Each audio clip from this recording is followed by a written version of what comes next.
hotel. It's gonna be a great Noel. It's the Advent Calendar House.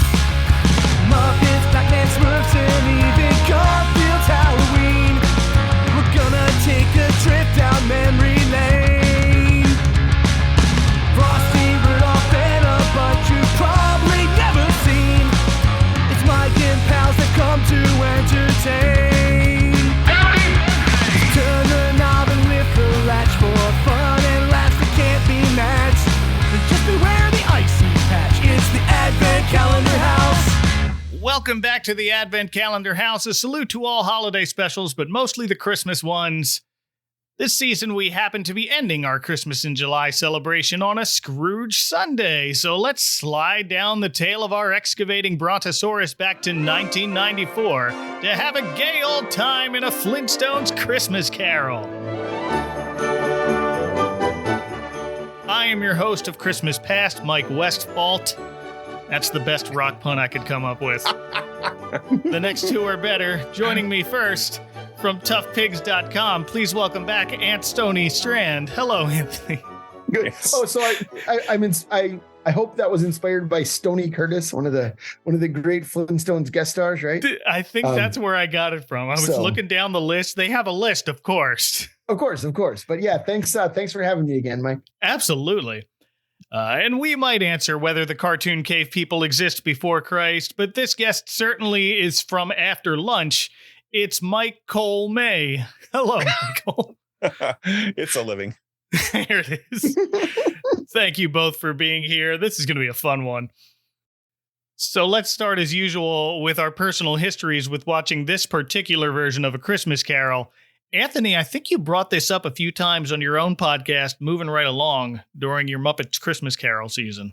Sure. Well, we did, 44 episodes about Muppet Christmas Carol. So we had, for those who don't know, my podcast is we watch 2 minutes of a Muppet movie each week and talk about them. So we had a lot of opportunities to talk about other adaptations of A Christmas Carol. Mm-hmm. And this was one that came up a lot just because my co-host Ryan and I are both, we grew up with the Flintstones and all that stuff. It's not a particular favorite of mine. I'll say up front, I've seen it many times because that's what I'm like. And any Christmas special with familiar characters, I've probably, watched it at least 10 times or something. Yeah. And that certainly qualifies here. But I think the first time I saw it would have been on TBS's Dinner and a Movie. Oh, wow. In 1997. Yeah, I don't think I saw it when it was new. So I was born in 1984. So I was 10, about to turn 10 the Christmas this came out. Okay. But I don't think I saw it until they did it on Dinner and a Movie. And I actually went back and watched it. They did like Brontosaurus ribs, standing ribs with they call it Rockshire pudding. So it's just a Yorkshire pudding. But I watched this with my kids tonight, and I also found the Dinner and a Movie clips on YouTube. Wow. And I was like, because it's part of the experience. Yeah. That's the way I remember it. My daughter actually kind of enjoyed it. Okay. My son, who's younger, who's only 5, was just like, what is this? Why are we doing this? Yeah, that's a lot of layers for a 5-year-old. Yeah, well, and he didn't understand because they would keep throwing back and be like, now back to Flintstones Christmas Carol or whatever, and then they wouldn't show it because it was just a YouTube compilation of the host clips. Mm. Oh, so okay. That was really frustrating for my son. He was just like, "Why aren't we watching this movie again?" So yeah, that's my. And then it's just whatever. Watch it when it's on, that sort of thing. Yeah. Michael, how about you? Do you remember the first time watching this? Yeah, I do, because it was like this past week. Yesterday, maybe. Oh, wow. Yeah, so this it came out in the 90s, and I was a little surprised to find out it was that late, actually, just because I think there are a couple of clues during it that it's maybe like not from the original like 60s run, which is what like the reruns of that are what I was familiar with the Flintstones. And and a lot of the, the designs are still the same, with some exceptions. Pebbles, you could tell that she's kind of like an updated version of Pebbles. And the voices are pretty close to the people doing the voices are pretty good. Right. Well, and Jean Vanderpill Yes. was still Wilma at this point. Yep. Yeah. I think she's the only one really of the main cast. Who was I think like, you're right. Yeah. Yeah. So it threw me a little bit to find out it was in the 90s. And I don't know. I think had kind of moved on past the Flintstones at that point in my life because I'm considerably older than 1980. Which year you were born? 1980. 84. 84 yes. and I'm 80. So yeah, 67 here. So okay. Sure. Yeah. So I kind of had, I guess, wasn't really into the Flintstones in the 90s, but yeah. So it was fun to, see a new version or a new story with those characters. And I was kind of curious, like how they were going to do it because, there are so many different ways to adapt a Christmas Carol, especially when you're laying it over, established characters. Are they just going to a la Mickey's Christmas Carol, just they are those characters, or is there going to be like a story within a story like Mr. Magoo? So I was curious about all of it. Yeah, they took the Magoo route here. I was very surprised. And even like much more than Mr. Magoo, where it's just like a very brief framing device. Oh, yeah. This one, it's like at least a third of the running time is devoted to like not the play, right? Sure, it's a lot. Yeah. Yeah, with Mr. Magoo's Christmas Carol, it was just Mr. Magoo shows up to do the play. They do the play. They have a curtain call at the end, and that is it. But this is woven into it, this B plot. Right. Yeah. I watched this, I want to say, a year or so after it first aired. So A Flintstones Christmas Carol debuted on ABC on November 21st, 1994. That was the Monday before Thanksgiving. But I'm pretty sure I first watched it a few years later on Cartoon Network. I definitely remember that because the week of Thanksgiving, that was in the mid-90s when they would start airing every Christmas special they had in a marathon that week of Thanksgiving. And I've already talked about a lot of those specials in past episodes. They would show He-Man and She-Ra and the Smurfs and Pac-Man. And I'd seen all of those before, but this one was newer to me. It came out the same year as the Flintstones movie with John Goodman. So I was surprised at that. Well, and did you cover A Flintstone Family Christmas? Have you covered that? Not that one. I did. It was called A Flintstone Christmas. That's from the 70s. Sure. That's the one from the 70s. So there's another one called A Flintstone Family Christmas that aired a year before this. Right. Like there's a 1993 special, which is just about like, they find like an orphan and take him in for Christmas. I mean, it's like, it's like real treacly, tug at your heartstrings kind of stuff. But it's just weird to me that they did new Flintstones Christmas specials 2 years in a row in the 90s. That was a little weird. Well, and like one of them was before the movie. Like this one, the same year as the movie, I kind of get that. Right. Yeah. Because it's like Flintstones Mania is back, right? Yep. Or whatever, Yeah. But yeah, the one before that's strange too, because that had the adult Pebbles and Bam Bam in it.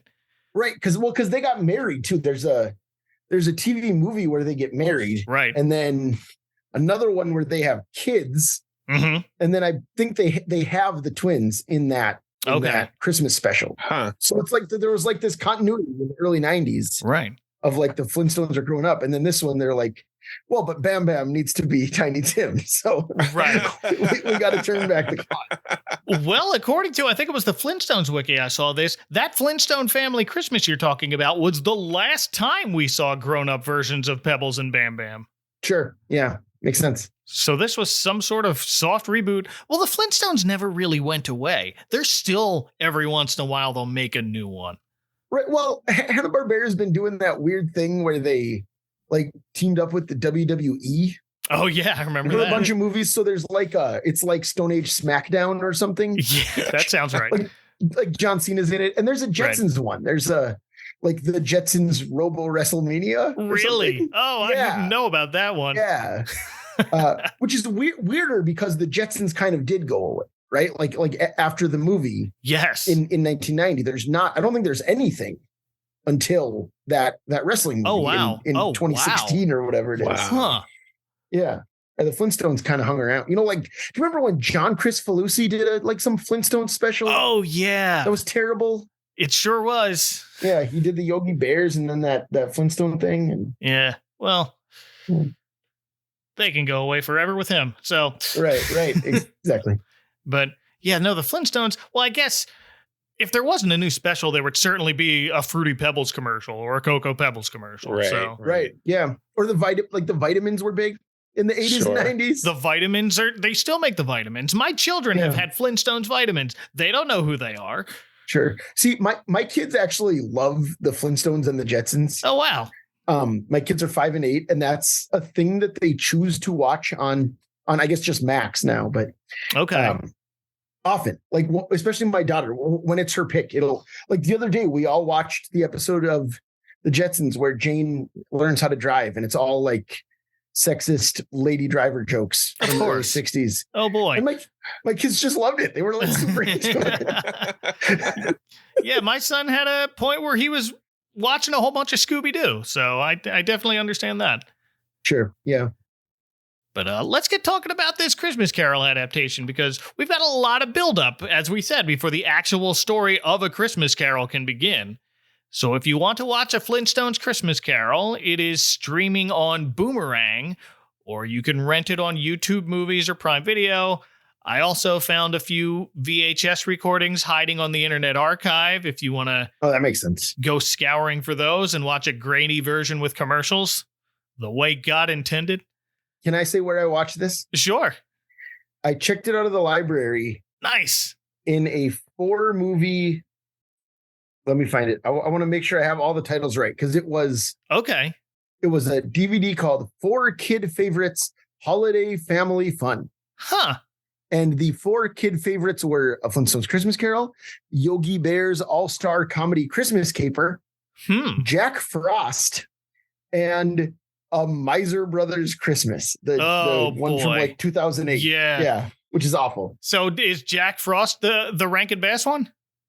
Yeah, Jack Frost is the Rankin Bass special from the 70s. Huh. And then Yogi's All-Star Comedy Christmas Caper is not Yogi's First Christmas. No, which is that's like different. The classic one, I think, if there is one, yeah. That's the good one, yeah, with the ski lodge, yeah.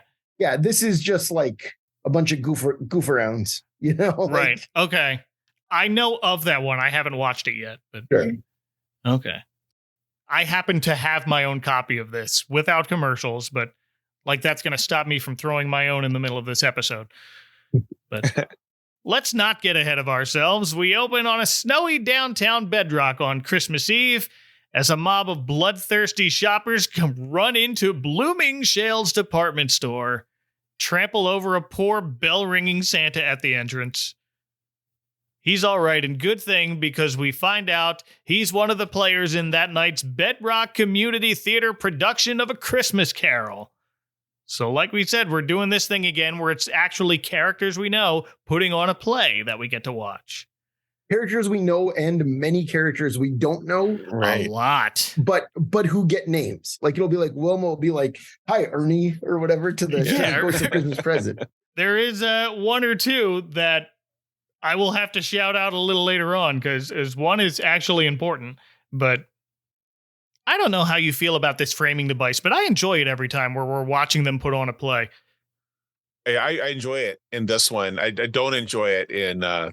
Magoo, because like what you guys were talking about, where, you know, he shows up and does a little Mr. Magoo shtick, and then it's just basically the play for the runtime, and then takes a bow at the end. But I like the idea that we're seeing Fred and Wilma and Barney and Betty and their shenanigans, you know, kind of interspersed throughout this. So it's not just, you know, so here's another kind of abbreviated adaptation of A Christmas Carol, but it's also like new story.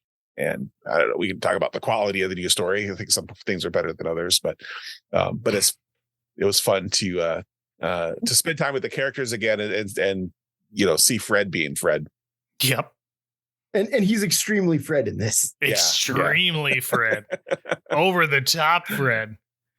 He is in the lead role as Ebonezer Scrooge. That's another layer we have in this. Everybody's got a rock pun name, so that's always fun. And Ebonezer is so sweaty. Yeah. It doesn't sound like bone when you say Ebonezer. It just sounds like you're saying Ebenezer weird. Mhm. Right. Most of the time, yeah. It took me about halfway through before I realized, oh, he's saying Ebonezer. I don't think And I noticed until the tombstone at the Right. end. Yeah. Sure, yeah. But Craggett, I noticed right away. Yeah. Craggett's an easy one to, hey. But Right. Well, and of course we'll say this when he shows up, but and it's not a rock pun, but they changed nephew Fred's name to Ned so that he's doesn't have the same name as Fred Flintstone. no, yeah. I was wondering about that at first. I'm just like, why is he Ned? Oh, because they already have a Fred. Yeah, that must be why, right? So that kids aren't like, Yeah. "Oh, why is that guy Fred? Or whatever. It's like the No Homers Club. You can have one. You can have one. Yeah. But Fred has let community theater stardom go straight to his head. Yeah, he has. I don't know how much theater y'all have been involved in, but have you ever had to deal with one of these I'm the star types? No. But my theater experience has all been behind the scenes. I've run soundboards for some productions. Okay. So I didn't get the backstage drama. But yeah, Fred is he's quite the diva. Oh, yeah.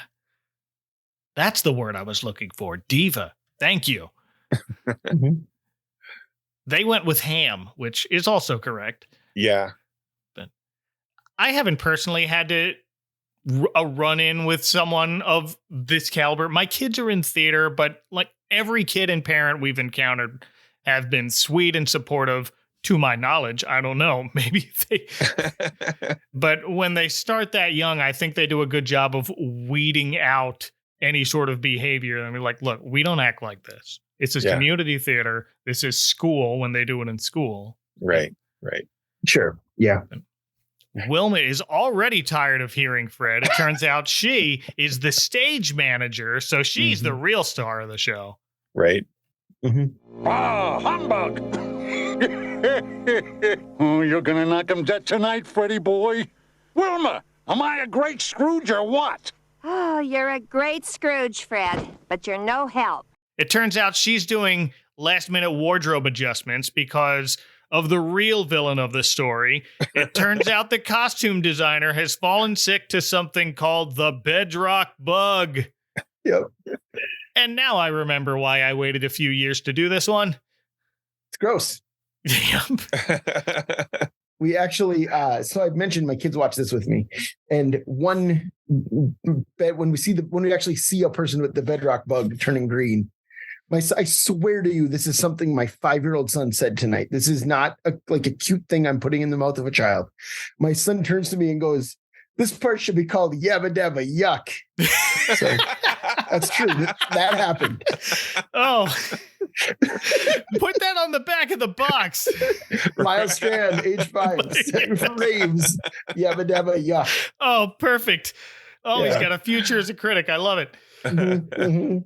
Oh, so Wilma's got her hands full. Fred can't even bother helping her with anything. He's got lines to practice despite feeling very comfortable with them. But he keeps looking at his playbill all until, like, curtain up. And that leaves Wilma to have to go change Pebbles, a scene we absolutely need because it's not Christmas until I hear a tiny prehistoric bird using his beak as a diaper pin tell me it's a living. That's what the Flintstones are all about, Charlie Brown. It's true. It's true. I will note the voice of Pebbles is different from last time. It's now Russie Taylor. R.I.P. Russie. A legend. Yeah. She started voicing Pebbles, at least in her baby form, as early as 1980 and did so until her death in 2019. Wow. Yeah, because it was Sally Struthers for a while, wasn't it? In the 70s, in the Pebbles and Bam Bam show. Yeah, like as teen Pebbles, I believe. Yeah.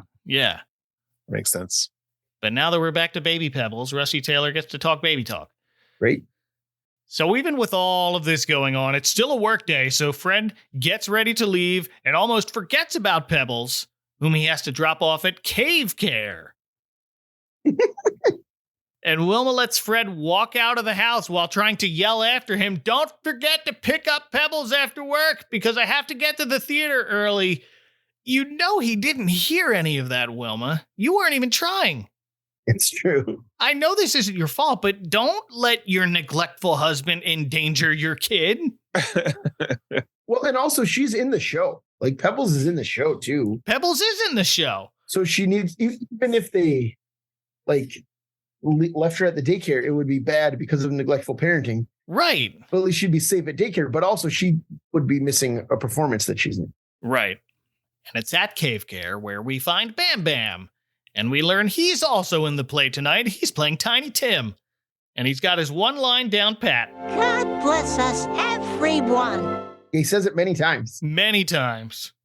I'm not as up on current Flintstones as you guys, but was that weird hearing him speak words other than Bam Bam to you guys? Yes. Oh, yeah. Okay. Very weird. When he said, God bless us, everyone, I was like, you're speaking whole sentences. Right. And actually, before we watched this, I was talking to my kids because my daughter saw this at her cousin's house, like this past Oh, wow. Christmas. Huh. Yeah. Like I said, like she's truly a Flintstones fan. Yeah. And I was like, what? So what? Does like Barney say, oh, Tiny Tim wanted to say, God bless us, everyone. She's like, no. Bam Bam says it in a baby voice. And I'm just like, what? And then we watched it and she was right. Yeah, it is still Don Messick voicing Bam Bam. Great. Which is, he died not too long after this, right? Yeah, it wasn't too long ago. Let's see. 1997. Yeah. He died. So yeah, only 3 years after this. Right. But he's one of those guys too, who it's like really great to hear him because he was still around from the original series at this point. He was. You know, he was Bam Bam in 1963. He sure was. And he does a few other voices in this. Yeah. Also in the performance tonight are the kids' cave care provider, Miss Feldspar. Mr. Flintstone, aren't you nervous about your performance tonight? I know I am. Are you kidding? I've been rehearsing night and day. And then leaves without saying goodbye to his daughter. Yeah, that is heartbreaking. She's reaching out. You know, she's like, Dad. She's like, kiss Dada. Kiss Dada, hug Dada. I'm like, oh, they are really driving the point home as hard as they can right out of the gate. Mm-hmm. And it doesn't stop. He gets to work. His nose is buried in his script, which he knows, and he inadvertently injures several of his coworkers in the process, including stepping on Barney's foot. Hiya, Fred. Pretty good spirit. Barney's a new voice. This is after the death of Mel Blanc, so Frank Welker is the voice of Barney Rubble now. Yeah. And Dino, of course. Right, which is good. He sounds like him. I think it works. Oh, yeah. I mean, Frank Welker, a legend also. Like, oh, absolutely. You know, I mean, maybe the legend, like, you know, of the last 50 years in American TV voice acting, right? But yeah, I don't know voice actors' names, but I know Welker. Yeah. Right, sure. Exactly. But if anyone is a little too serious about getting into their role at work, besides Fred, it is our would-be Belle, who is played by a buxom blonde cave woman named Maggie Magma. She's so hot. You, Mr. Flintstone, want to rehearse our big love scene? Happy to oblige, Maggie. A great actor is always ready to rehearse. Ooh. This is so ridiculous. And the porno music that plays when she comes out. The saxophone music. It's awful. It's such a mess. Oh, and her voice is like breathless. She's doing like over the top Marilyn Monroe voice. Right. And she's just like, and she calls Fred Scroogey. Scroogey. Yeah. She's like, hey, Scroogey, I can't wait for our performance later on. Love scene. Our love scene. She said, our love scene. What love scene? Yeah. You share a scene and a half and you dump him. Wilma's really upset about that love scene, too. She sure is. But the voice of Maggie is Marcia Clark, a character actor who's mostly known for soap operas. But you know how soap operas are. One of her characters on Guiding Light got killed in an explosion. And another one on One Life to Live got recast later that season to the actress she had replaced. So sure, that's how it goes. Yeah. Yeah. But Maggie runs at Fred in their would-be passionate kiss that's apparently part of A Christmas Carol now. It is stopped by Mr. Slate, or more accurately, Mr. Slate's slate. Yep, there it is. Which contains his script. Yes, the boss is in the show, too. He'll be playing Jacob Marbley. No! That might be my favorite one. It's a good one. Yeah, It's a good one. It's real good. Flintstone, you're not the only one on the play tonight. No, Mr. Slate, but I am the star. Is that so? Mr. Slate argues he would have made a better Scrooge, but then cheerfully tells all his coworkers who are in the play that night that they can leave after lunch with pay, so... That sounds a little out of character for Mr. Slate. Slate's never been a bad boss. He just runs a tight quarry. Yeah. Right. And this is still John Stevenson as Mr. Slate, also from the original series. Still John Stevenson. Yep. Which that's one of those things where it's like, just like what a strange gig, you know, because he's a guy who did a lot of live action TV. He wasn't primarily, he did other voice acting, but like primarily he was a character actor on, you know, he'd show up on Bonanza or whatever. And so just the fact that 30 years later, they're calling him in to play Mr. Slate in Flintstones specials, like it must have been weird for him. It must. Because he's not Don Messick. He's not Frank Welker. I don't know. I got to imagine it's the same sort of feeling that when they decided, hey, let's bring the Jetsons back 20 years later out of nowhere and bring the whole cast back. That must have been something. Right, well, have you ever heard Andrea Romano talk about that? No. I want to say this was on the Nerdist podcast years ago. So, you know, obviously Chris Hardwick, not my favorite person, but yeah, well, the interview is real good. And she talked about like how George O'Hanlon was blind and like not working at all. Right. At that time. And she would like go over to his house to do all his recording as George. And she would like feed him the lines and he would say them back, you know? Yeah. And he was like so excited to be doing it because he hadn't been working at all for like over a decade.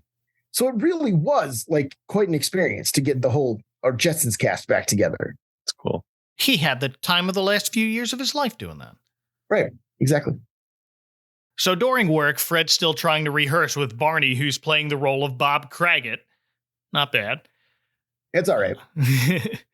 Fred is accusing Barney of not taking his acting seriously. And look, I know it's the last work day before Christmas, and that means no real work is going to get done. But Barney's at least trying to do his job. Right.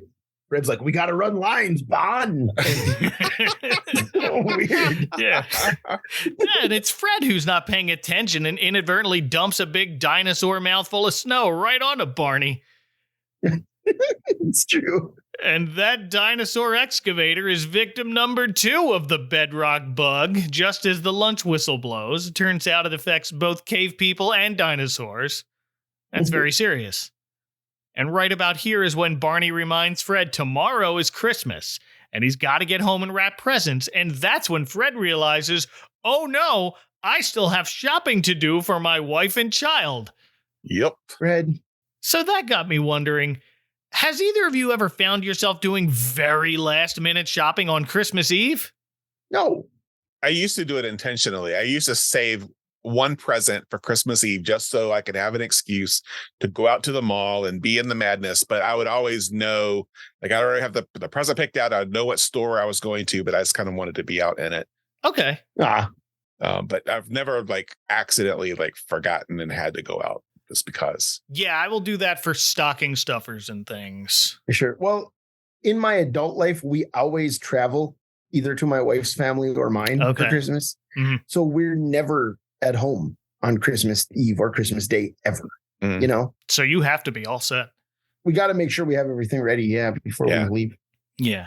I think the latest I waited to get something for my wife that I didn't know what I was getting was the 23rd, and occasionally we'll get something for each other that won't ship until after the 25th. First time that happened, she was very apologetic to me, and I just shrugged and I shouted, "Grown-up Christmas!" And that is now a running joke with us every year, because I can't be mad about stuff like that. Yeah. Sure. Yeah. Grown-up Christmas. This happens. That's great. Yep. We got our priorities straight. It's magical for the kids. And that's what makes it magical for us. Right. Mm-hmm. But Fred completely forgot to get something to put under the tree for Wilma or Pebbles, so it's off to Blooming Shales and on to the long-necked dinosaur scale escalators. Yeah. That might be my favorite animal appliance in this. Yeah, it's a good one. Better than the diaper pen. So Fred buys Wilma a very nice dress and a saber-tooth necklace. Oh, excuse me, it's not real saber-tooth. Yeah, they're endangered. Right? Yes. He gets Pebbles a cute little stuffed Pigosaurus named Jurassic Pork. That's pretty good. 1994. 1994. I had to look up, was Jurassic Park the hottest toy of 94? And it was up there, but number one went to Mighty Morphin Power Rangers. Oh, sure. Yeah. So Fred got what he needs. Thankfully, he didn't leave home without his Mesozoic Express card. But now he's going to get them gift wrapped, and that line is long. Yeah. And listen, Fred should have just said, forget the wrapping. When I was growing up, Santa didn't wrap our stuff. Oh, is that right? Really? No, it's just there around the tree. They didn't need to be wrapped. Okay. Get a bow and call it a day. Yeah. Ours was always wrapped. We just did it at home. Like, Yeah, same. That's what we do now. We got their muslin bags with the kids' names on them, and Santa brings those every year, and they'll have the stuff from Santa in there, and then everything else is wrapped. That's from us or family. But Fred's obviously never seen Love Actually. no. Yeah, the scene with Rowan Atkinson in that. Yeah. But Fred insists on getting the wrap, so he gives his number in line to a kid with a much higher number, tells him to get it wrapped and wait for Fred to get back. And off Fred goes to the theater in time. So Wilma doesn't kill him, but guess what? She's going to anyway, because you were supposed to get Pebbles first. Yeah. Couldn't even pick up your daughter, Fred. You big dummy. He completely forgot about it. Like, he just showed up at the theater. It's like, Completely forgot. yeah. He's like, I'm the star. Because yeah, he left the store at 4:00. He goes, "Oh, it's 4:00. I got to get to the play." And I'm like, Fred, she told you 4:00. Pick up Pebbles. Yeah. Right. Wilma says 4:00 is when you pick up Pebbles, and that's what I thought he was going to say. He says, "No, Yeah. I got to get to the theater." Yeah. And of course, he's driving to the theater and still going over the script in the car. Yeah. That's like texting and driving, kids. So he runs a red light, gets pulled over, but what a lucky break. The cop is Fred's childhood pal, Philo Quartz, who was a character on the Flintstone Kids. Really? Oh, is that right? Okay. Yes. All right. Oh, that rules. I didn't even know that. Yeah. That's awesome.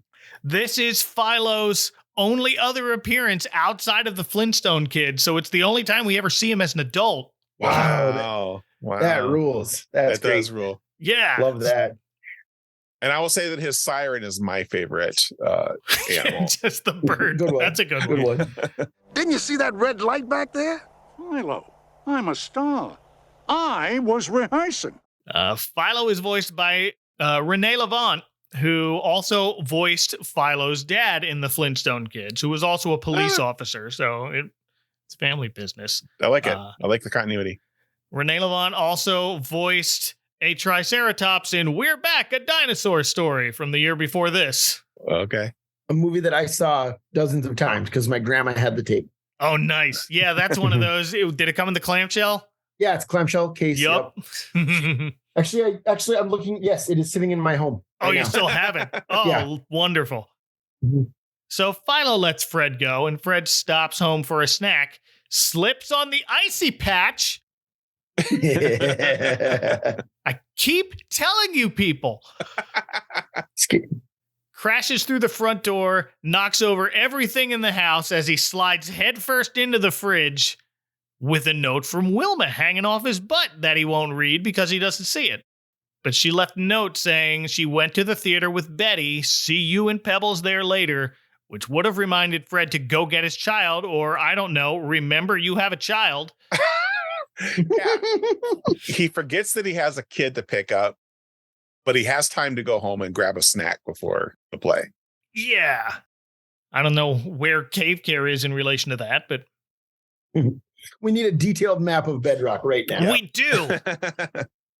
So they finally get to the theater, and my first thought was, even the way the stage was drawn reminded me of the stage in Mr. Magoo's Christmas Carol, the way it kind of zooms in. It's not 1-to-1, but...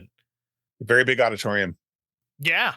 I don't know who's sitting there. It feels like everybody I know in Bedrock is in the show. Yeah. Right. Although it's a very enthusiastic crowd. Oh, yeah.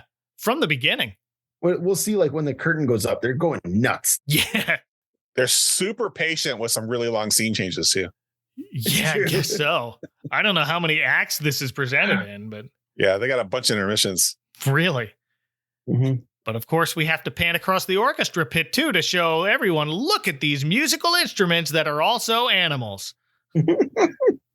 I liked the, I don't know what it was, kind of like a hipposaurus, like with the teeth, and that was like the xylophone. The xylophone. Because I think in the Pebbles and Bam Bam show, one of their band members played something really similar to that.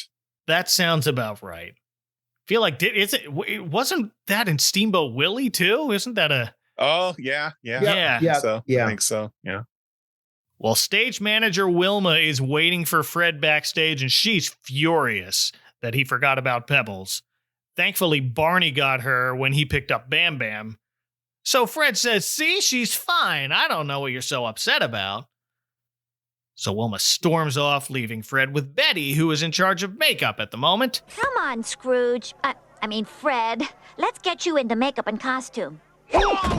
This time, Betty is voiced by B.J. Ward, who voiced Betty from 1986 to 2002. Besides this, I know her best as the voice of Scarlet in G.I. Joe. Was that right? Yeah, and she also voiced Velma from Scooby-Doo for most of the 90s. I just know her as one of those cartoon voice actors. Right. Whose names you see. Mm-hmm. Betty's got a great line here to Mr. Slate, who's also in makeup. I still say I should have played Scrooge. You've got a very important role, Mr. Slade. Besides, that'd be typecasting. It's pretty good. It's pretty good. And then the makeup process to transform Mr. Slade into the ghost of Jacob Marbley is cutting a rope and dumping a hanging bag of flour all over him. Which turns him translucent. I got some questions about that coming up later. I do too. I have theories about it as well. But. Yeah. But finally, 15 minutes into this, we get to the actual production of A Christmas Carol. We even have a narrator playing the role of Charles Brickens. And this was a surprise when I looked it up. He is voiced by John Rhys Davies. Yeah. As for Scrooge, he was a squeezing, wrenching, grasping, clutching, covetous old sinner, hard and sharp as flint. I knew he had a great voice. I did not pick up that that's who that was. Yeah. Fantastic voice. Yeah, although let's talk about where John Rhys Davies was in his career, specifically in 1994, because it was not at its peak. No, it's in between two of his peaks. This is a few years after Indiana Jones and the Last Crusade, and quite a few years before The Lord of the Rings would get started. Right. So around this, I mean, he was doing a lot of cartoon voice work. He was on Gargoyles right around this time. Oh, yeah. As Macbeth, where he's incredible. Right. And he was just about to start the series Sliders. Oh, that's right. Sliders. He was the exposition professor. Yeah. On the show Sliders. Yeah. I don't know why I always think Sliders started later than that. I think it was 95. I think it was like months after this. It was mid-season 94, 95, I believe. Okay. Let me double check. I should, I got the internet in my house. I can double check. Let's see. Yeah, it premiered in March of 1995. So yeah, just a few months after this. Yeah. Okay. And and that's kind of what I knew him from as a kid, because my brother loved that shit. When I realized that is who Gimli was like, oh, and then much later I connected him to Indiana Jones. Right, which he's in the new one. He's in Dial of Destiny. Oh, nice. He's just like, Indy, we're both very old now. Or something, I don't remember what he says. He says something. But he does a wonderful job as narrator here. Yeah, it's great. He has one of the great voices, truly. Yep. So here we go, curtain up. We have a flock of birds just above stage to shed some tail feathers to create our snow, which was a nice touch. Fred forgets his cane, which Wilma helpfully throws at his head. Little backstage tension. And after all his dramatic line reading in his actor voice, Fred plays Scrooge in his normal Fred voice for this whole show. It feels awfully warm in here, Crackit. Have you been using all my coal again? For us, it's fine. We came here to see Fred Flintstone as Scrooge, and that's exactly what we're getting. But really, I'm more bummed we don't get a more playful Barney. But I mean, who else is going to play Bob Crackit? Right. Much like Kermit the Frog 2 years earlier.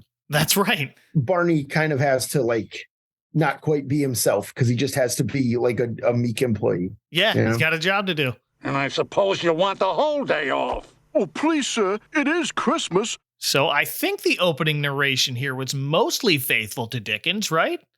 Yeah. I think it's condensed, of course. Sure. But there's a lot of the book in this special. There really is. I was surprised. Yeah, a lot more than I remembered, frankly. Yeah. Even some parts that I wasn't expecting, and we will get to those. But yeah, right.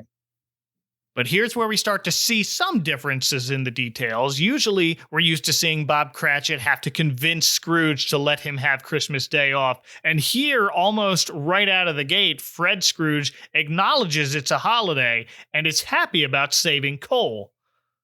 That's a new one. Yeah, that's not bad. It's kind of a nice twist. Mm-hmm. Yeah. Still ticked off about having to pay Bob. Yeah, still, I suppose you'll want the entire day off, but still an interesting turn of that scene. Mm-hmm. As Scrooge goes into his counting room, and we get our first visitor. It's Scrooge's nephew, Ned. Merry Christmas, Uncle. Christmas? Humbug. Christmas a humbug, Uncle? Surely you don't mean that. Voiced by Will Ryan, who did a lot of familiar voices, including Petrie from The Land Before Time, Grubby from Teddy Ruxpin, and also voiced several Disney characters in the 80s, including Goofy, Tigger, Rabbit, Willie the Giant, and Pete. Wow. Which means Will Ryan has voiced 2 Christmas ghosts in Mickey's Christmas Carol. Nice. And he played Willie the Giant, and I think consistently until he died. Which is just in 2021. I mean, he just died. Mm-hmm.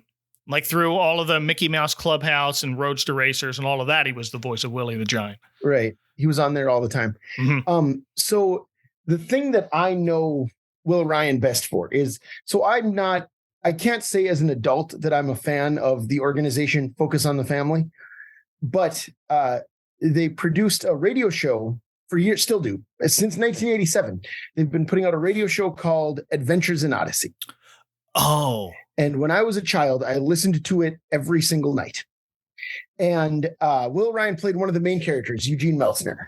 Okay. Who's like a very enthusiastic nerd. And like the thing about this show is that the voice talent couldn't possibly have been better. And still, I mean, like at various points, the main characters on this show have been played by Hal Smith, Alan Young, Janet Waldo, Townsend Coleman, Jess Harnell, okay, yeah. Mark Evan Jackson. Wow. I mean, like real, like top shelf voice talent. Yeah. And Will Ryan.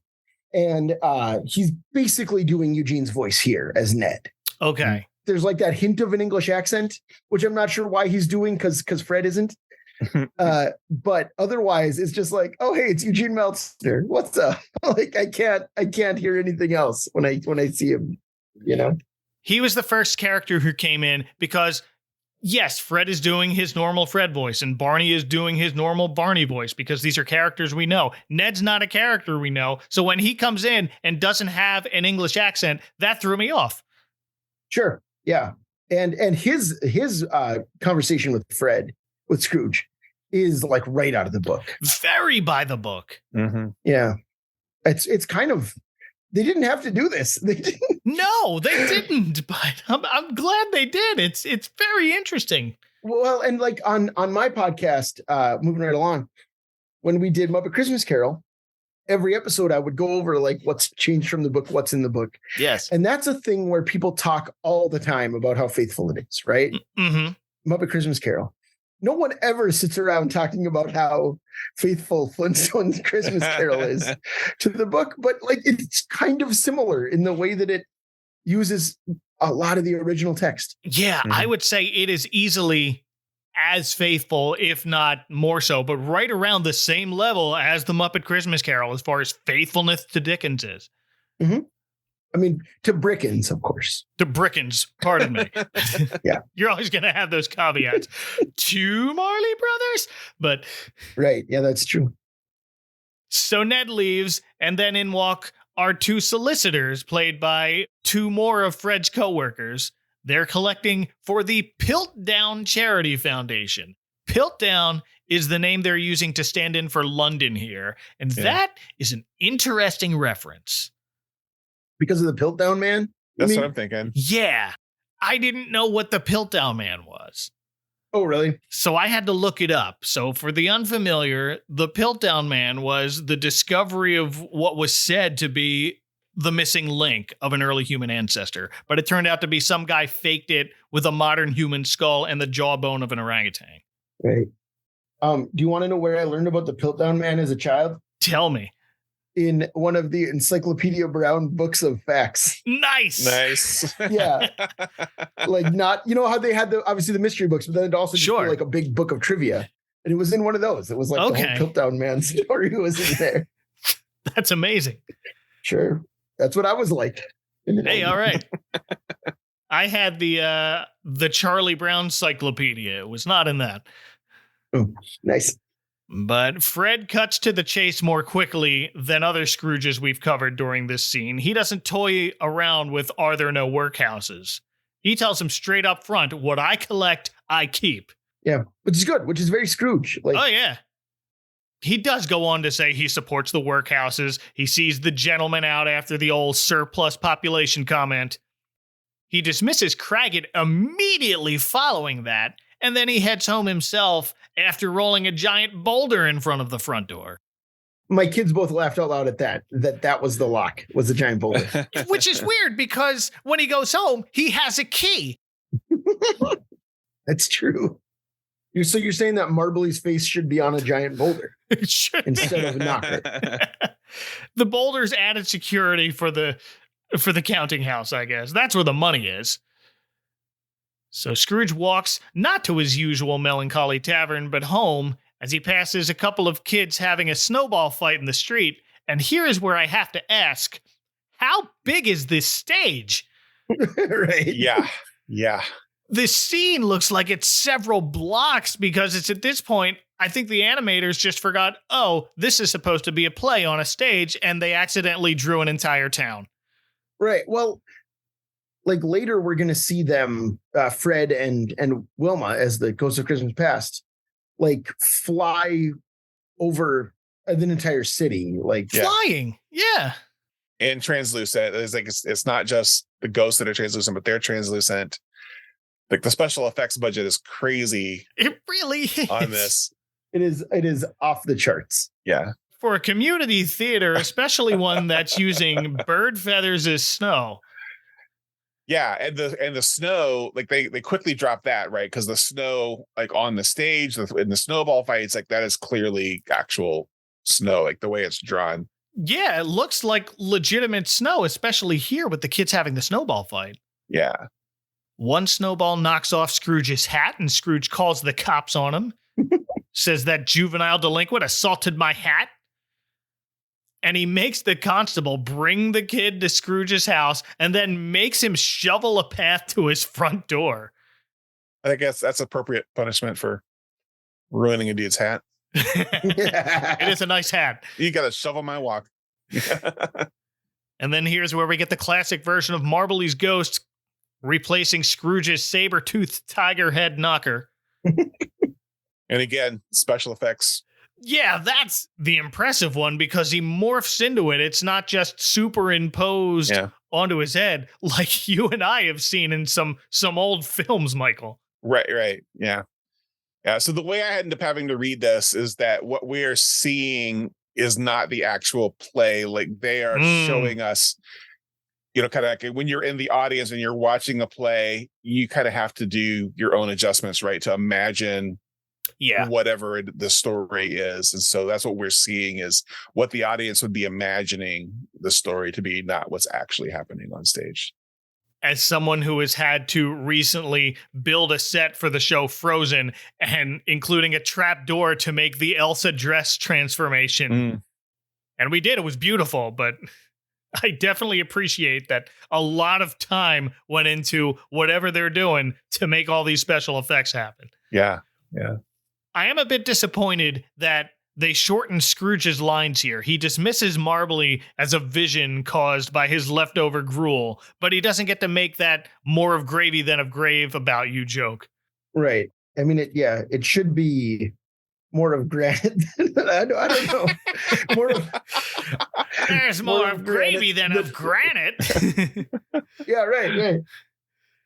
But besides that, most of the dialogue in this scene is surprisingly very faithful to the source material. You were always a good man of business. Mankind was my business. The common welfare was my business. Charity, mercy, and benevolence were all my business. Even as Marbly leaves, we see some other tortured spirits outside. We don't really stay on them, and it's not a whole sky full of them, but I counted maybe 2 others, and that's a lot more than we see in other adaptations. Yeah, so a lot of them will just skip that whole part. Yeah. So Scrooge retires to bed, the curtain closes, and Fred jumps out of bed to head backstage and immediately tells Barney, "You hear that crowd? They love me." Yeah. It's our first big intermission coming. It's our first big intermission. Yeah, I guess they're doing this in 3 acts. And Barney takes off his wig that looks exactly like his own hair, but with sideburns. And he's got glasses, right? And he's got glasses. Yeah. Wilma's still mad at Fred, but he's got to head back out on stage for the next act. Meanwhile, here's where we find out Miss Feldspar, the cave care provider who was supposed to play the ghost of Christmas past, has caught the Bedrock Bug. Remember that? That's victim number 3 if you count the dinosaur. Daycare will do that to you. Yes, it will. Of course she's the first. That makes perfect sense now that you say that.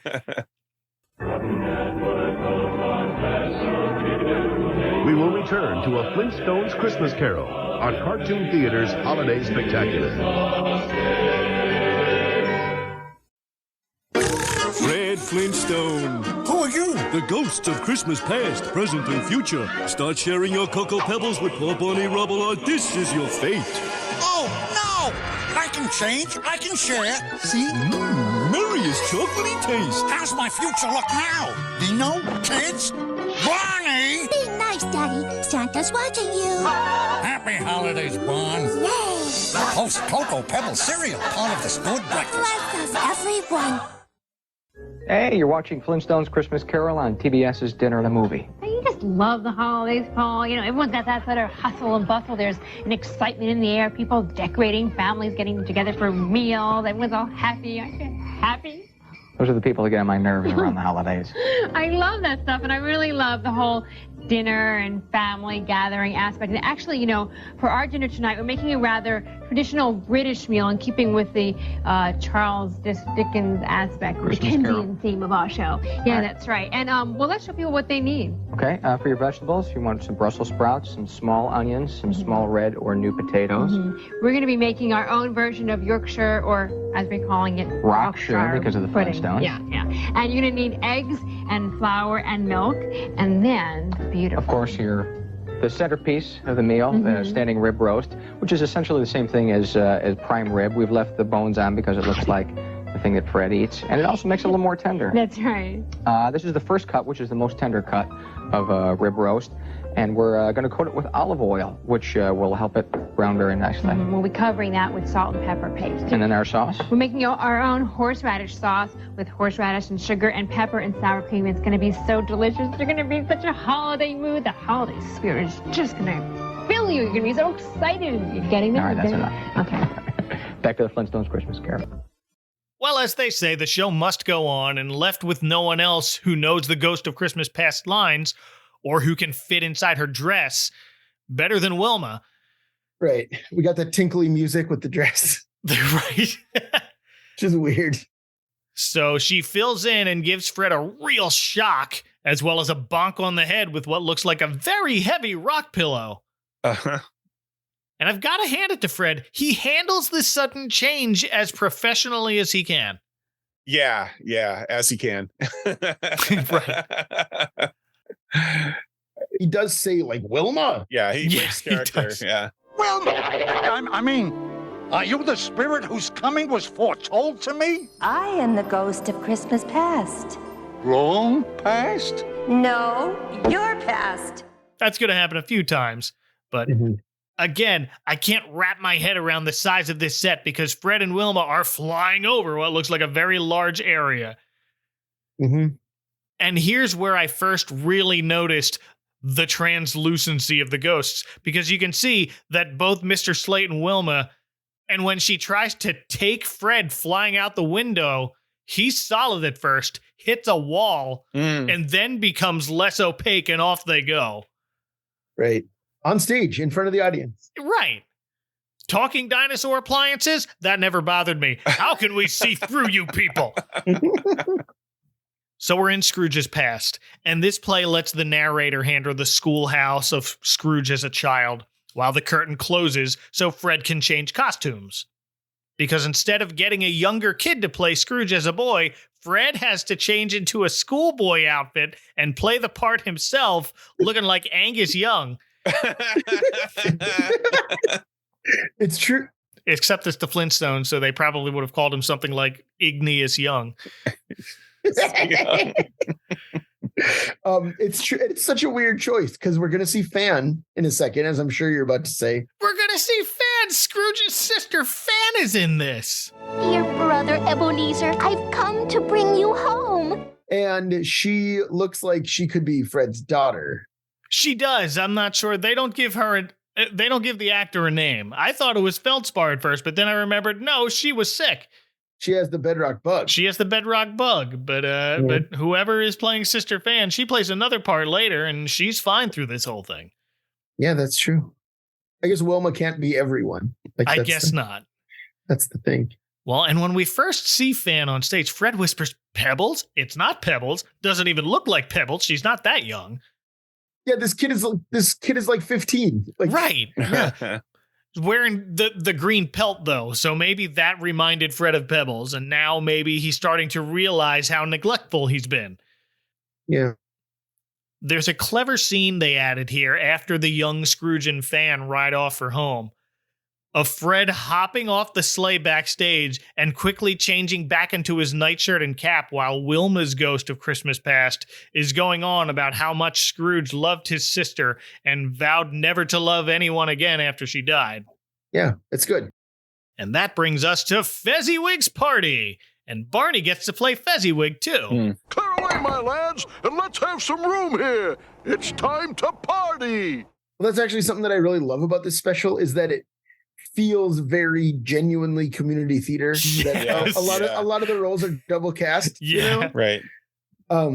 Like I remember going to see It's a Wonderful Life in Anoka, Minnesota at Lyric Arts in Anoka.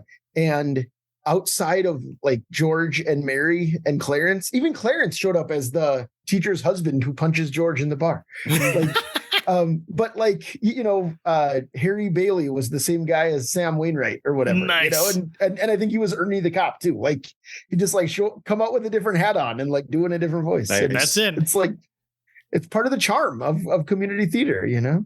It is part of the charm. I love it. And it works here so well. Yeah. This time Barney's got a gray wig with a beard attached. And here they're doing the thing where they have Scrooge meet Belle at Fezziwig's party, which is not part of the original story. Right. Right.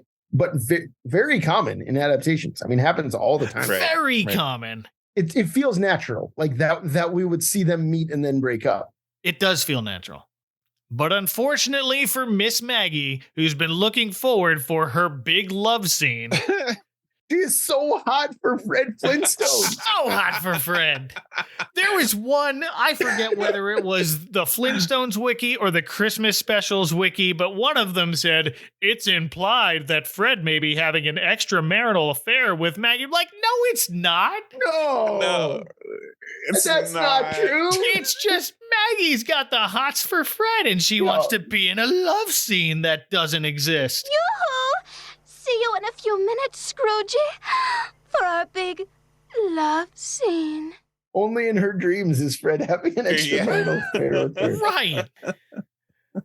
But she doesn't get to have her big love scene. She's going to have to sit this one out because she too has fallen victim to the Bedrock Bug. That's 4. Dropping like flies. Yeah, really. And is she the one that almost throws up? Like, no, that was the first one. Okay. The Ghost of Christmas Past. Oh yeah, no, we see. Yeah, Miss Feldspar. Because that's when my son said "yabba dabba yuck." Okay. Was when she? Yeah. We hear Maggie off stage, like retching off stage. We can hear them all. Oh yeah.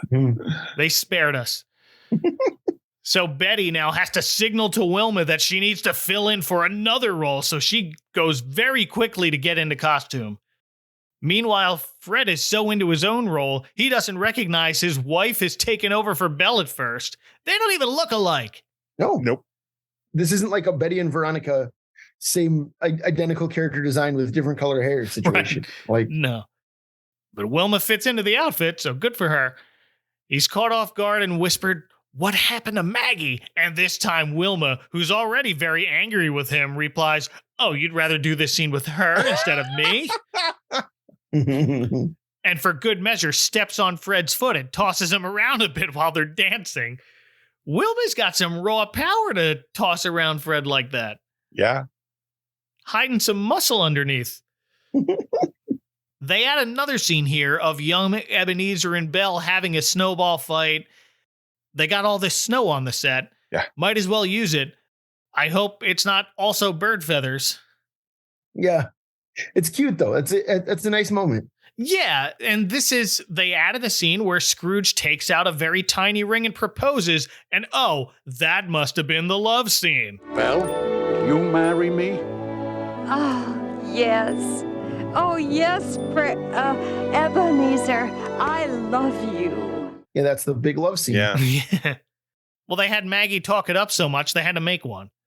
Right. So Fred and Wilma do share a kiss as Scrooge and Belle and walk together for a bit before we get to the final scene in Christmas Past, where Belle releases Scrooge from their contract. Wilma even continues her lines in tears off stage as the Ghost of Christmas Past. Because she's feeling him. Yeah. I did love her. But you loved money and yourself more. And she leaves Fred all alone and devastated as the scene gets foggy and we transition back to Scrooge's bedroom before the curtain falls again for another intermission. And backstage, big dumb Fred asks Barney, "What's eating Wilma?" So it's up to Barney to explain, "Yeah, man, she's mad at you forgot Pebbles." On top of being a selfish, self-centered Scrooge is the phrase they keep coming back to in this. Mm-hmm. Can we talk about that for a minute? Because I don't think that's what Scrooge means. They misuse the noun Scrooge in this. I don't think he's being a Scrooge. I think being a Scrooge is you're being greedy. Right. And cranky. And a killjoy. And so he is totally being selfish. And there's an aspect of selfishness to Scrooge for sure, but I feel like they're kind of forcing that descriptor on him a little bit. Right. But he's not really being so much of a Scrooge as he is being a Ralph Cramden or a Fred Flintstone. Hey! Exactly. Yeah. He's not super out of character here. No. Right. Ralph Cramden. Well, and even here, he's still a who, me? Right. And he kisses his reflection in the mirror of the green room. Just to bring the point home. That was pretty great. But he admits he should go talk to Wilma, but Betty won't even let him in the dressing room, gives him a big shame on you. But Barney tells Fred, don't worry, tomorrow's Christmas, and Wilma probably won't still be mad by the time she's opening her presents. And whoops, that reminds Fred to go pick up his packages. Forgot to do it. So he runs out of the theater because this is apparently a 10-minute intermission between Christmas past and present. Fred slips on another icy patch in front of the store. That's 2. Got to be careful of that icy patch. Every time. Mm-hmm. Only to find it's closed early for Christmas Eve, so Fred decides, well, time to break in through the window. And he does and sets off a silent alarm, which is just a bird that goes shh and flies out the window. And that's my favorite animal in this special. That's a pretty good one, too. That's up there. That's great. Love it. So Fred rummages through the gift wrap station looking for his presents. They're not there. And now he thinks the kids stole them when suddenly someone calls out Scrooge from behind Fred. And it's a hooded figure whose hood starts to glow with a very bright light. Yeah, it's built into the costume. It's built into the costume, and it walks toward Fred, who thinks it's the real deal ghost of Christmas yet to come out to get him. So he gets down in the corner and tells him, I'm not the man I was. Please don't hurt me. And it's Officer Philo again. I guess he's in the play, too. Who isn't in this play? Stoney Curtis. Stoney Curtis. He's got a balcony seat. And Marg Rock. Yeah. Yep. And Marg Rock, right. Exactly. The Kurt Rock family. So Fred tries to explain he didn't steal anything, but before he can even get out a second sentence, Philo tells Fred, you can explain later. We got to get you back to the theater. Fred tries to explain to Wilma, but there's no time. He's on again, just in time to meet the ghost of Christmas present, who's played by Ernie the bell-ringing Santa from earlier. And Ernie is voiced by Brian Cummings. I am the ghost of Christmas present. Come, look upon me. I'm looking. I talked about him a few episodes back. He was a couple of voices in the claymation comedy of horrors I covered. Oh, sure. Yeah. Probably best known to my generation as Dr. Mindbender from G.I. Joe. Mm. He was Bumble Lion on the Wuzzles. And he voices Monsters, Inc. Sully when Disney doesn't feel like paying John Goodman. Mm. So can I tell you the main thing that I know Brian Cummings from? Absolutely. It's warning. It's super obscure and dumb and weird. So Brian Cummings used to do announcing for CBS in the 90s. Oh, yeah.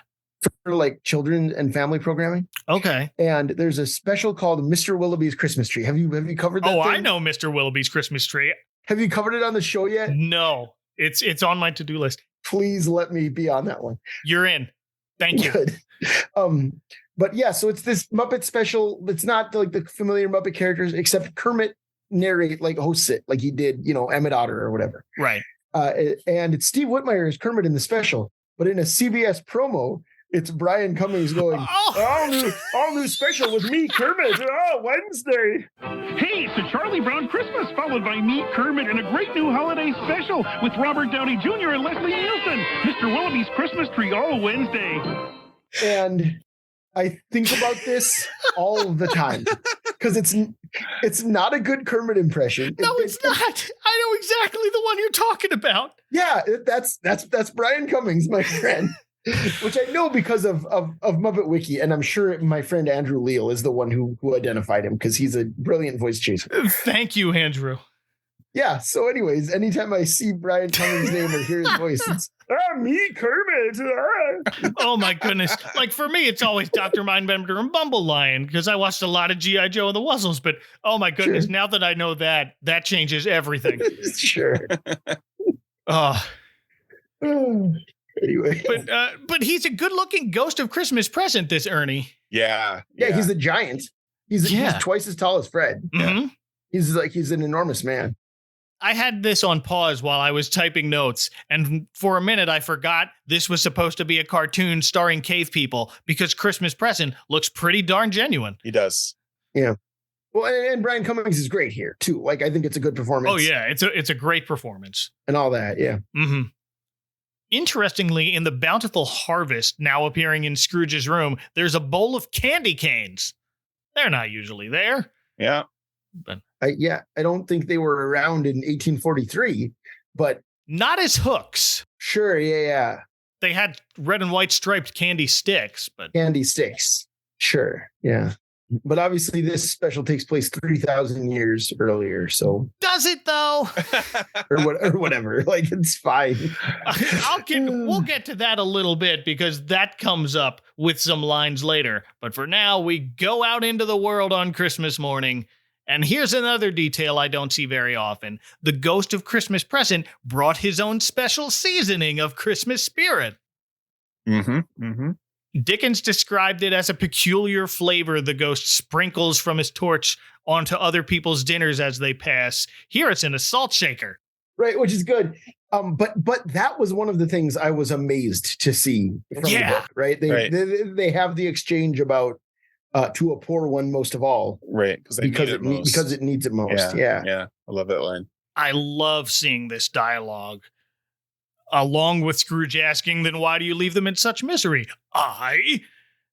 And the ghost paraphrases here, but the message is the same. Many evils are done in the name of goodness, but deeds of pride, hatred, envy, bigotry, and selfishness must be attributed to their true perpetrators. Yeah. Which is great. Like, it's not holding back. Yeah, it's good stuff. Yeah, I wish this dialogue showed up in more adaptations. I think it's important. Right. Agreed. And I was very pleased to see it here, even if it does serve to just make Fred wake up a little. Yeah. I also like, because this is in a salt shaker, it gives the ghost an excuse to snack the whole time. Every scene, he's got something to eat. Just looking on in the background with a banana peeled in his hand. Ernie knows what's up. Yep. It's true. Moving on, we arrive at the Craggett residence, and hey, Betty finally appears on stage as Mrs. Craggett. And how did little Tim behave? As good as gold, and better. Along with Pebbles playing Martha Craggett. And even Dino gets a part in this play. They have a family dinosaur. Good for them. I don't know who's left not to be in the show to actually watch it, but right.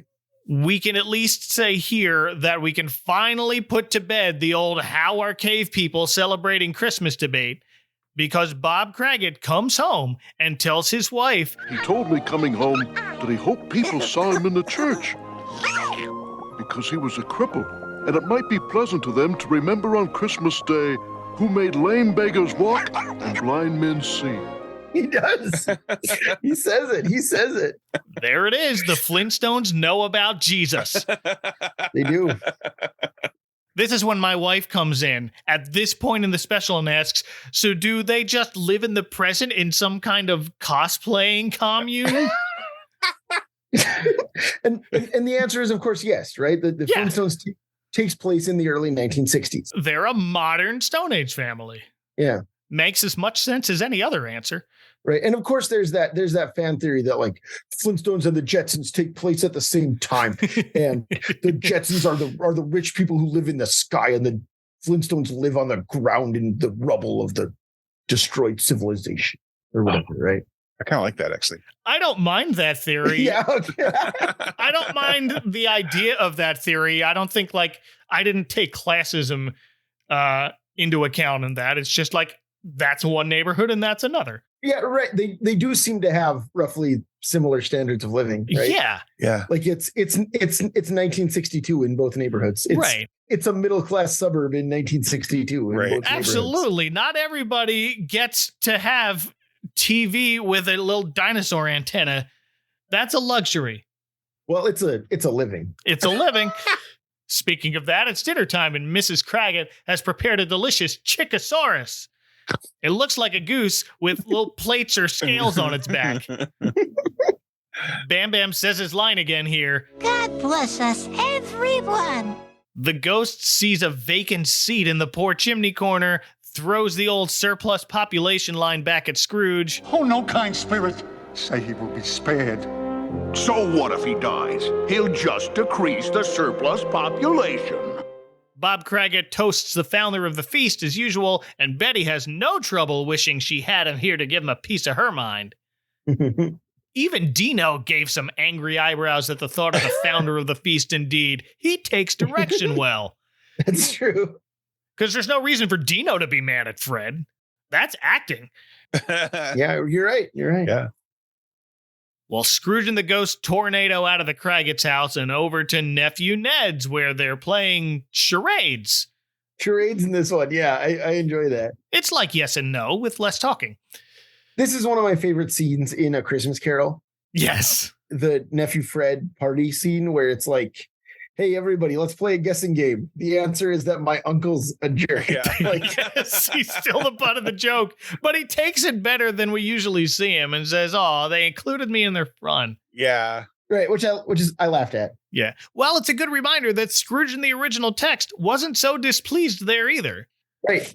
I'm so used to Michael Caine and others getting their feelings hurt, but Dickens wrote, I have it. Uncle Scrooge had imperceptibly become so gay and light of heart. So to see Fred's portrayal match that and not wanting to leave the party was well done. Yeah. And it appears whoever played Scrooge's sister Fan earlier is now also playing Ned's wife, so there's another double casting there. Right. Well, and they comment on it, right? They do, yes. Fred says, like, she resembles my sister. She looks like my sister. Right. Yeah. But the ghost's time upon this globe is over, and the nearby clock tower rings midnight along with a little pterodactyl cuckoo bird squawking like a parrot. It's midnight. And Scrooge is left in the presence of the ghost of Christmas yet to come.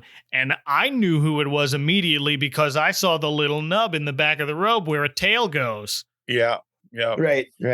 And also because I remembered that Cocoa Pebbles commercial where it was Dino under the robe there. Sure. Well, because my daughter, who's a very observant kid normally, she's 8 years old. Okay. She was just like, oh, it's the police officer. And I'm like, is it though? She goes, why are you saying it like that? and I was like, well, you'll see. And she looks at me and she goes, is it though? That means it's not. Who is it? And I'm just like, Iris, just wait and see. And, if you don't see it, I'm not telling you. Yeah, and she didn't, like, until she laughed when it was Dino, and like she didn't notice until then. Yeah. Yeah, you're right. It's supposed to be the officer, but yeah. I guess he's our fifth Bedrock Bug victim. Yeah, they do say that, right? They said like they do. They say that at the end. But yeah. So let's peer into Christmas future, and someone who looks like Mr. Slate, but I don't believe is Mr. Slate, is playing the businessman who informs us someone's dead, because it's a different voice. Yeah, but I think that's supposed to be him, right? Like it's that community theater spirit, you know? Maybe Mr. Slate just does voices. Yeah. I thought he'd never die. I wonder who he left all his money to. We skip old Joe's at first, and first we go to the lifeless corpse on the bed, a scene I was not expecting to see on the cartoon for families. Well, and there's like a weird close-up of his big toe. Yeah, yes! That spent a lot of time on that toe. Like a extreme.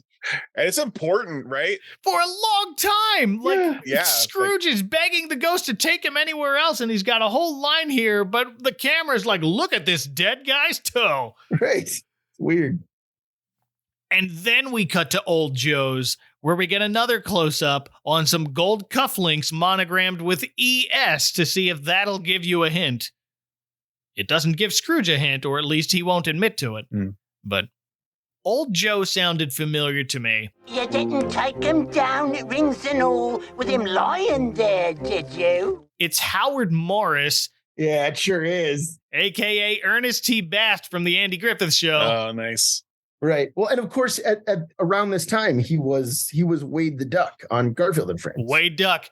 That was the voice I was like, this guy sounds familiar. Oh, he did Wade Duck. I hear it. Yeah, he's basically doing that voice here. That, yeah, somewhere in between that. He was also Jughead.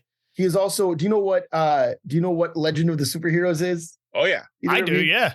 Yeah, he plays Dr. Savannah. He plays Captain Marvel's archenemy in Legend of the Superheroes.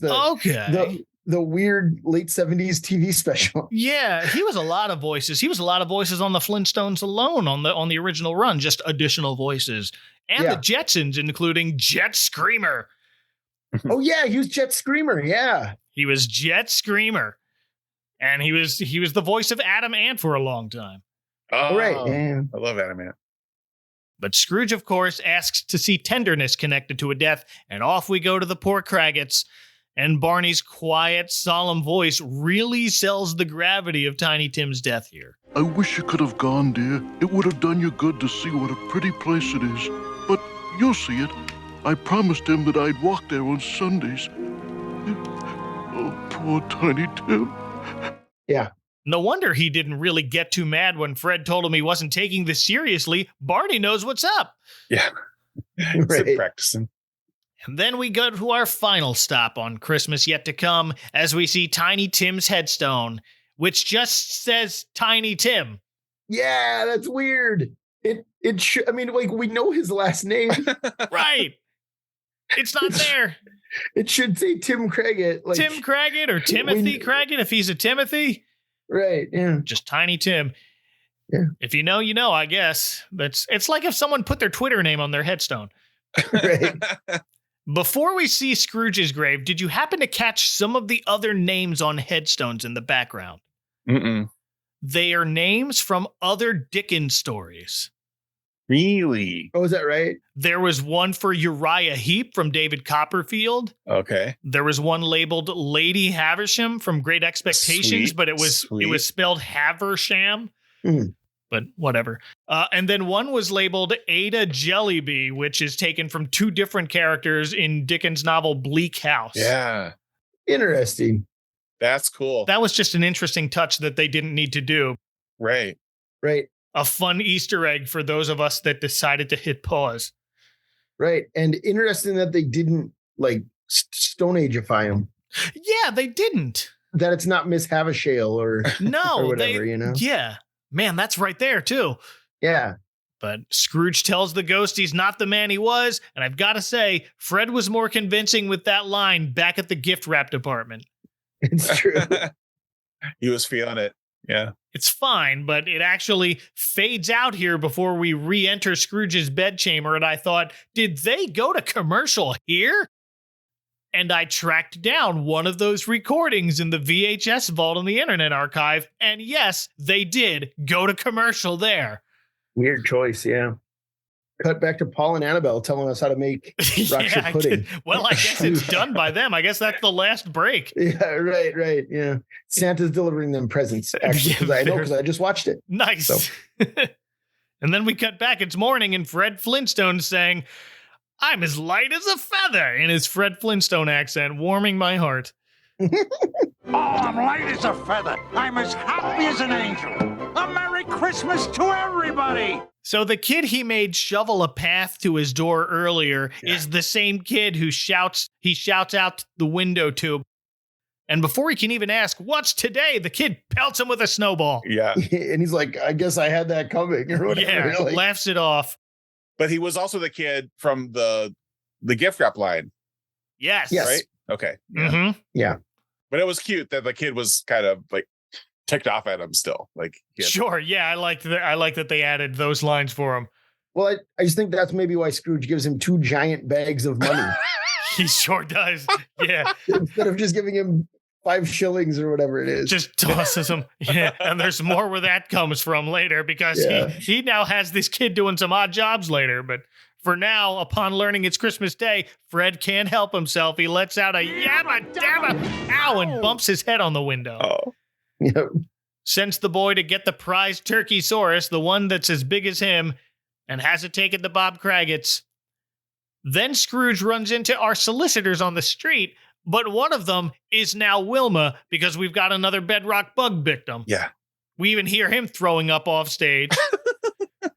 And this is the one that throws Fred completely off his game, because he assumes this solicitor is now actually Belle, the character. So now he and Wilma are caught having to ad-lib a huge chunk of this scene. We had nothing further to discuss. Nothing to discuss? But we haven't spoken to each other for, it seems like years. I'm a changed man, Belle? Of course you're a changed man. It's in the script. Scrooge. To the point where the narrator is backstage complaining, none of this is in my script, and he walks off. Yeah. Right. Which is funny. Can I tell you a tidbit that I learned in researching the book for my podcast? Sure.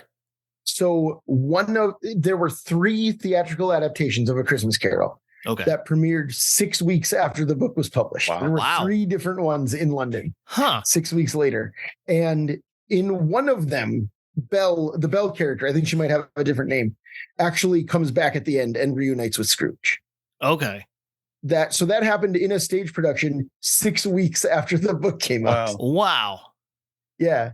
So it also happens here in Flintstones Christmas Carol. Yeah. I don't think I have ever seen it happen before, or not one that I'm remembering. Neither. And it's a weird thing because knowing that she's supposed to be one of the solicitors and she's still angry at him. So basically you're having the solicitors blow him off. Yeah, it's weird. He's trying to give them, make up and give them money. They end up taking the money, but they still kind of don't really even thank him or. Yeah, Wilma just says, "Thank you, Mr. Scrooge. Merry Christmas," and moves on. Yeah. And kind of a snotty thank you. It's not really Yeah, Wilma has let her emotions get the better of her. Right. And Scrooge invites Belle to his nephew's for Christmas dinner, and Belle asks, "Is he anything like you?" "More like the man I used to be and hope to be again."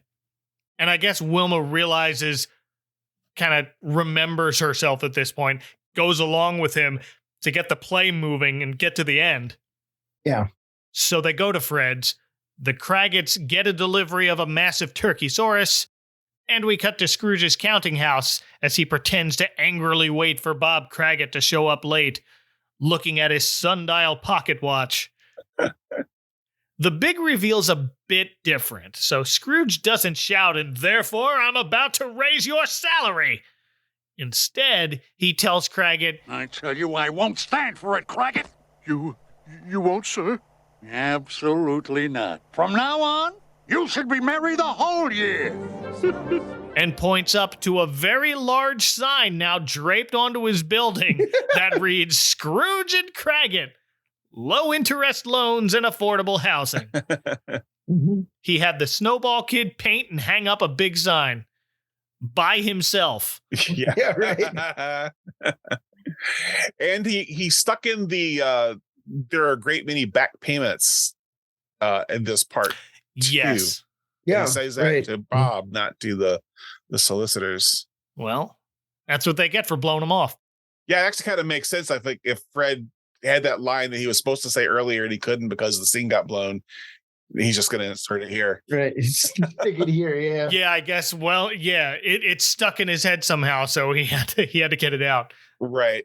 But now this poor kid has to cross out the sign and start over after Bob asks, "Can we call it Craggett and Scrooge?" And here's where the whole cast gathers on stage for a final scene. Fred immediately runs over to Wilma and Pebbles and gives them a big hug. The narrator comes back for his final paragraph about how Scrooge was better than his word. And the rest of the cast hoists up Scrooge on their shoulders. And so, as Tiny Tim observed, and oh no, poor Bam Bam now suddenly has stage fright right at the end. Oh. So Pebbles crawls over and delivers his line for him. God bless us, everyone. In adorable Russie Taylor baby talk. It's pretty cute. It is. Bam Bam does say it later at the end as everyone's leaving, but for now the audience cheers, the curtain falls, and so does Fred, because everyone who just hoisted them up on their shoulders immediately let go and lets him drop. Yeah. And all of a sudden, even the two little ones give him a humph face for being such a Scrooge, they all tell him. Fred insists to Wilma he understands what's really important now. You and Pebbles and Barney and Betty, to which Barney gives him an, "Oh, Fred," and I wanted them to say, "Happy holidays, pal." But Wilma's still not having it. Off Fred nothing, she says. She wants to know where this sudden burst of Christmas spirit came from. And Fred shows just how serious he's being by inviting Wilma to talk about it over Christmas dinner with her and Pebbles and Wilma's mother. Wow. That's how she knows Fred's serious. He's making peace offerings to his mother-in-law. Mm-hmm. Something Fred never does. Right. He hates his mother-in-law. If there's one person Fred hates, it's Pearl Slaghoople. That's right. And he almost makes it out of the special on a high note, but it's curtain call time, so Fred's response to hearing the cheers of the audience is, wow, they really loved me. Oh, Fred. The curtain goes back up as we pan across the stage at the whole cast, and even with so many sick cast members, it's a huge cast. Yeah. Someone tosses flowers to the narrator who says, these belong to the real star of the show, and Fred immediately steps forward and says, gee, thanks, before, of course, he hands them to Wilma, the real miracle worker of the night. Right. Mm-hmm. Everyone takes a final bow, and before the curtain closes one last time, the falling snow feathers from the birds above the curtain cause a mammoth backstage to sneeze, which blows Fred into the orchestra pit and into a tuba that's also a Venus flytrap, which spits him back out. Pretty good. Michael, you saw this on IMDb. Apparently the voice of the Venus flytrap tuba going, yeah, was Rip Taylor. Yeah, apparently. Yuck! Ham. But that's as far as the play goes. The Rubbles now take their leave. As Barney said, he's got presents to put under the tree, and this really upsets Fred now. But before he can explain this to Wilma, here comes the kid with the snowballs in the play. We mentioned that he was also the kid in line at the department store for gift wrapping, who Fred asked to get his gifts wrapped for him. So here he comes with all of Fred's wrapped packages. Yeah, it's kind of weird that he had time to do that when he was also in the play. Yeah, well, I guess his scene comes a little later, so he was afforded a little more time. It's also a little weird. I think Fred bought like 2 presents, but there's like 6 packages. Oh, yeah, there's a whole stack of them. He only bought the 2. 3 if you, like, wrap the necklace separately. Right. So Fred tells his family, let's go home, and before he can even finish the word to celebrate... Wilma, I don't feel so good. His face flushes green because Fred went and caught the Bedrock Bug. Wah, wah. Surprised Wilma didn't get sick, especially considering she had to put on a bunch of sick people's costumes. Right. Yeah. I guess she's asymptomatic, but luckily for Fred, Wilma says the Bedrock Bug only lasts for about 24 hours, so he'll feel better just in time for her mother's Christmas dinner. And that's where we ended, folks. A whirlwind of a story that ended up making the main character sick. True. Well, any final thoughts on A Flintstones Christmas Carol? I'm pretty impressed with the adaptation. Like we were saying, like, you know, there are bits in this that don't usually get put into adaptations, especially adaptations this short. And then when you consider that, you know, so much of the runtime is not even the Christmas Carol story, but these other events happening around it. Like, there's not a lot of time for the Christmas Carol, and yet it's still like so faithful. Like, that's pretty incredible. I agree. You know, as we've discussed, this was a weirdly productive time for the Flintstones as a franchise. Yeah. And it's also only 2 years after Muppet Christmas Carol, which, I mean, I'm biased, as we've said, I host a podcast about the Muppets, but I think even if you don't, it's one of the most beloved adaptations of A Christmas Carol that there are. And maybe that wasn't true at the time. I think it was a lot less true in 1994 than it is now. But still, it was like Mickey's wasn't that old, you know, as we discussed. It's only 11 years. And so, like, there doesn't really need to be a Flintstones Christmas Carol in 1994. No one's begging for it. But given that, it's a lot better than it needs to be. Like, it is. Going into this, I was kind of expecting to be like, well, this is nothing. And no, it's pretty good. Like I said, I saw it several times as a kid and a high schooler in college or whatever. You know, I in college, I spent a lot of time sitting around in my dorm room watching Christmas specials. So sure, that's what the cool kids do, right?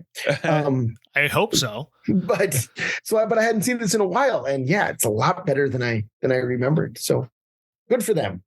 Yeah, it's not one I watch every year, but it is fun to revisit every time I do. And it's always fun to compare with those other adaptations.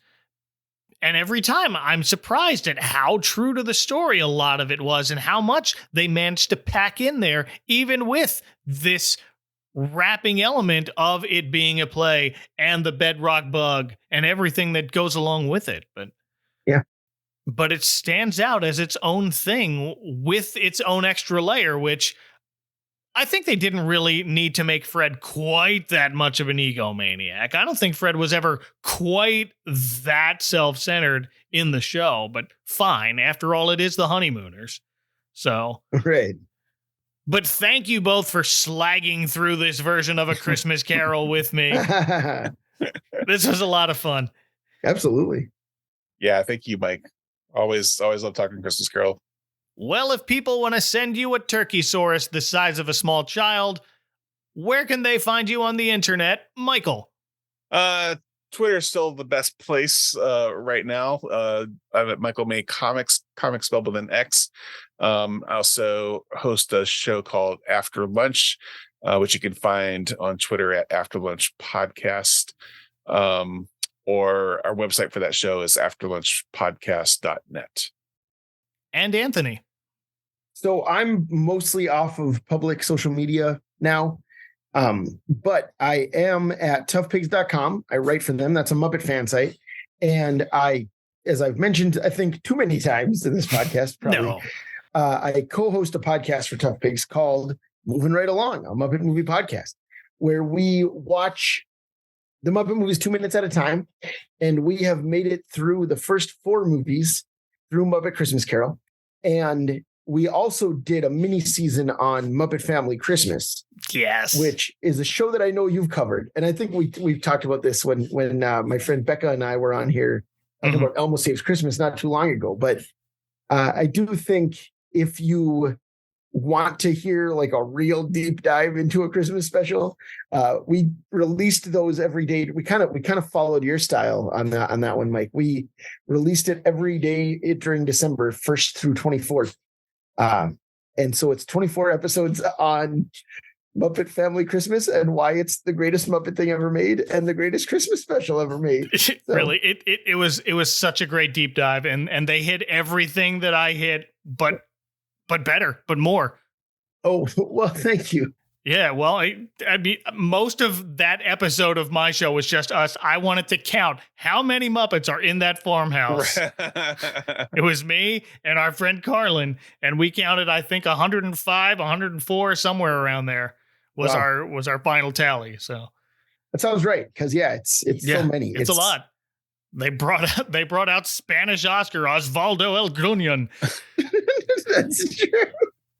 I said this on our podcast, but my thing about Muppet Family Christmas has always been that I imagine Jerry Jewell finishing the script, stepping away from the typewriter and saying, "Alexander wept, for there were no more worlds to conquer." Because it's masterpiece. I mean, it really is. It so is. Anyways, speaking of things that are way better than they ought to be, but I'm glad that they are as good as they are, that will put a bow on another Christmas in July season. Thank you so much for listening. And if you haven't listened to Moving Right Along or After Lunch, those links are in the show notes of this episode. You can find every episode of the Advent Calendar House located conveniently at adventcalendar.house. So mark your calendars next time for November 1st. We're doing Christmas Podcast Day again. I'm not sure what my friends and I have cooked up for that, but that's a thing that's happening. So stay tuned for that. For now, for Anthony Strand and Michael May, from a cavernous stage that's bigger on the inside, which, now that I think about it, explains a lot about the wibbly-wobbly nature of time in this universe. This is Mike Westfall saying you got 2 warnings about watching the Icy Patch in this special. This is your 3rd. Have a Merry Christmas in July, y'all.